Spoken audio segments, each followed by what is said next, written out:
Hello दोस्तों, YouTube के channel को सब्सक्राइब कर लें, क्लिक बेल आइकन को प्रेस कर दें ताकि सारा नोटिफिकेशन आपको मिलते रहे।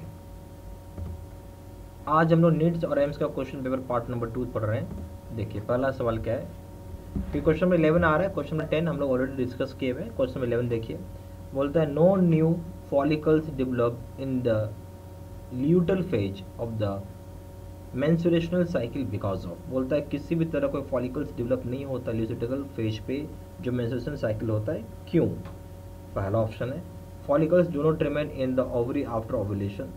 दूसरा पॉइंट है FSH levels are high in the luteal phase, यानी एफएसएच लेवल बहुत हाई हो जाता है ल्यूटल फेज पे। तीसरा ऑप्शन है LH levels are high in luteal phase, यानी एलएच लेवल बहुत हाई हो जाता है ल्यूटल फेज में। चौथा ऑप्शन है both FSH and LH levels are low in luteal phase. दोनों लेवल जो होता है FSH और LH का लेवल लो होता है ल्यूटल फेज पे। तो सही ऑप्शन है चौथा कि दोनों जो होता है FSH और LH का लेवल लो होता है, यानी कम होता है ल्यूटल फेज में। क्वेश्चन नंबर 12 देखिए, in Australia marsupials and placental mammals have evolved to share many similar characteristics. बोलते ऑस्ट्रेलिया में जो है मार्सुपियल्स और प्लेसेंटल मैमल्स जो होता है इवॉल्व हुए ताकि वो शेयर कर सके बहुत सारा कॉमन कैरेक्टरिस्टिक्स। इस तरह का एवोल्यूशन को हम लोग क्या रेफर करेंगे? ए ऑप्शन है adaptive revolution, adaptive radiation, B option है डाइवर्जेंट एवोल्यूशन, सी ऑप्शन है साइक्लिकल एवोल्यूशन, डी ऑप्शन है कन्वर्जेंट एवोल्यूशन। तो सही ऑप्शन हो जाएगा इस केस में for convergent evolution. Question number 14, what will be the sequence of mRNA produced by the following stretch of DNA। बोलते हैं यहाँ पे क्या सीक्वेंस होगा mRNA का जो कि प्रोड्यूस किया जा रहा है, जो DNA का स्ट्रेच है यहाँ पे जो आपके सामने लिखा हुआ है, ठीक है। इसको देख लीजिए और बताइए। इसमें मैं आपको 10-15 सेकंड का समय देता हूँ।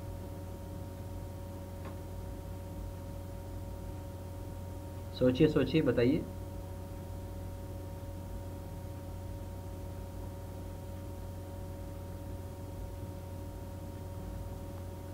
तो इसका सही आंसर हो जाएगा दूसरा, ठीक है। Question number 15, select the incorrect statement regarding inbreeding, यानी इनब्रीडिंग के संबंध में गलत स्टेटमेंट पता करके बताएं। पहला ऑप्शन है inbreeding helps in elimination of deleterious alleles from the population. बोलता है कि इनब्रीडिंग की हेल्प से ये जो डेलेटेरियस एलिज है पॉपुलेशन से हट जाता है। दूसरा ऑप्शन है inbreeding is necessary to evolve a pure line in any animal. बोलते हैं इनब्रीडिंग बहुत जरूरी होता है ताकि आपको एक प्योर लाइन एनिमल को इवॉल्व करने के लिए, यानी पैदा करने के लिए, इवॉल्व करने के लिए। तीसरा ऑप्शन है continued inbreeding reduces fertility and lead to inbreeding depression. बोलता है जो कंटिन्यूटिंग इनब्रीडिंग, लगातार इनब्रीडिंग जो होता है उसके वजह से फर्टिलिटी घट जाता है और इनब्रीडिंग डिप्रेशन हो जाती है।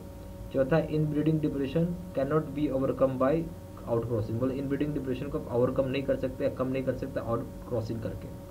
सही ऑप्शन है इसमें चौथा, यानी जो चौथा ऑप्शन है वो बेसिकली गलत है कि inbreeding depression can not be overcome bye out crossing. बिल्कुल इनब्रीडिंग डिप्रेशन को हम ओवरकम कर सकते हैं आउट ब्रीडिंग करके, आउट क्रॉसिंग करके, यानी कम कर सकते हैं, ओवरकम कर सकते हैं आउट क्रॉसिंग करके। बाकी पहला ऑप्शन सही जिसमें बोला गया कि inbreeding helps in eliminating of deleterious alleles from the population. दूसरा ऑप्शन भी सही है inbreeding is necessary to evolve a pure line in animal.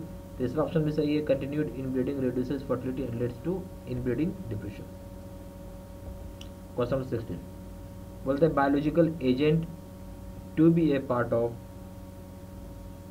Integrated pest management should B.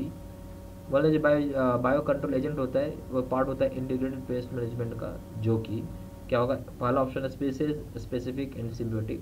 दूसरा है free living and broad spectrum. तीसरा option है narrow spectrum and symbiotic. चौथा option है species specific and inactive on non target organism. तो सही option हो जाएगा कि बोलते जो ये बायो कंट्रोल एजेंट होता है पार्ट होता है इंटीग्रेटेड पेस्ट कंट्रोल मैनेजमेंट का, जो कि क्या होगा?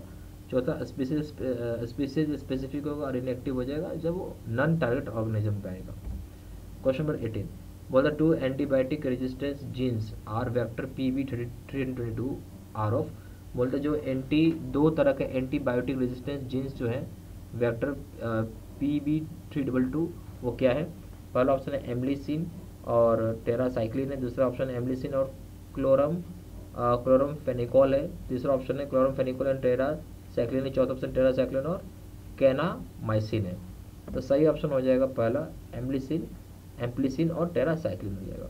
Question number 19, exploitation of bio reserves of a nation by multinational companies without authorisation from concern country is refer to as. बोलता है जहाँ आप एक्सप्लोइट करते हैं बायो रिसोर्सेज को किसी भी कंट्री का या किसी भी नेशन का, मल्टीनेशनल कंपनी अगर ऐसा करती है, मतलब मल्टीनेशनल कंपनी एक्सप्लोइट कर रही है यानी यूज़ कर रही है बायो रिसोर्सेज को किसी भी दूसरे कंट्री का और बिना कोई अथॉरिटी लिए हुए, परमिशन लिए हुए कंसर्न कंट्री का, तो हम क्या रेफर करेंगे? ए ऑप्शन है बायो वेपन, दूसरा ऑप्शन है बायो पायरेसी, तीसरा ऑप्शन है बायो एथिक्स, चौथा ऑप्शन है बायो वार। सही ऑप्शन आ जाएगा बायो पायरेसी बोलेंगे।